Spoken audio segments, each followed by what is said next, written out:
ന്യൂനപക്ഷ വിഭാഗങ്ങളിൽ ഉൾപ്പെട്ട വിദ്യാർത്ഥികൾക്ക് മാർഗദീപം സ്കോളർഷിപ്പിന് അപേക്ഷ ക്ഷണിച്ചു.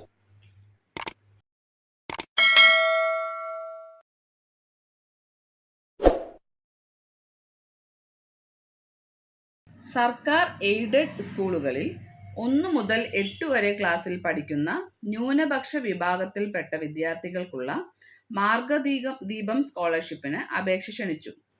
1500 രൂപയാണ് സ്കോളർഷിപ്പ് തുക. അപേക്ഷകർ കേരളത്തിൽ സ്ഥിരതാമസക്കാരായ വിദ്യാർത്ഥികളായിരിക്കണം. കുടുംബ വാർഷിക വരുമാനം 1 ലക്ഷം രൂപയിൽ കവിയാൻ പാടില്ല. അപേക്ഷ പോർട്ടലിൽ സമർപ്പിക്കേണ്ട അവസാന തീയതി മാർച്ച് 9 വൈകിട്ട് 5 മണി വരെയാണ്. അപേക്ഷാ ഫോറം സ്ക്രീനിൽ കാണുന്ന വെബ്സൈറ്റിൽ ലഭ്യമാണ്.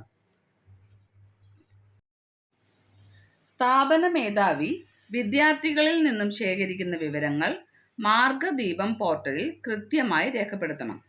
അതോടൊപ്പം വിദ്യാർത്ഥികളിൽ നിന്നും മതിയായ എല്ലാ രേഖകളും, അതായത് വരുമാന സർട്ടിഫിക്കറ്റ്, ജാതി സർട്ടിഫിക്കറ്റ്, ബാങ്ക് പാസ്ബുക്ക് പകർപ്പ്, റേഷൻ കാർഡിൻ്റെ പകർപ്പ്, ആധാറിൻ്റെ പകർപ്പ് മുതലായവ, ഭിന്നശേഷിക്കാരാണെങ്കിൽ അതായത് 40% മുകളിലും വൈകല്യമുള്ള വിഭാഗമാണെങ്കിൽ ആയതിൻ്റെ സർട്ടിഫിക്കറ്റ്, പാഠ്യേതര പ്രവർത്തനങ്ങൾ അതായത് സ്പോർട്സ്, കല, ശാസ്ത്രം, ഗണിതം എന്നിവയുമായി ബന്ധപ്പെട്ടവരാണെങ്കിൽ അതുമായി ബന്ധപ്പെട്ട സർട്ടിഫിക്കറ്റ്, അച്ഛനോ അമ്മയോ 2 പേരും മരണപ്പെട്ടിട്ടുണ്ടെങ്കിൽ മരണ സർട്ടിഫിക്കറ്റ് എന്നിവ സൂക്ഷ്മ പരിശോധന നടത്തി സ്ഥാപനത്തിൽ സൂക്ഷിക്കുകയും ന്യൂനപക്ഷ ക്ഷേമ ഡയറക്ടറേറ്റ് ആവശ്യപ്പെടുമ്പോൾ ലഭ്യമാക്കുകയും ചെയ്യണം.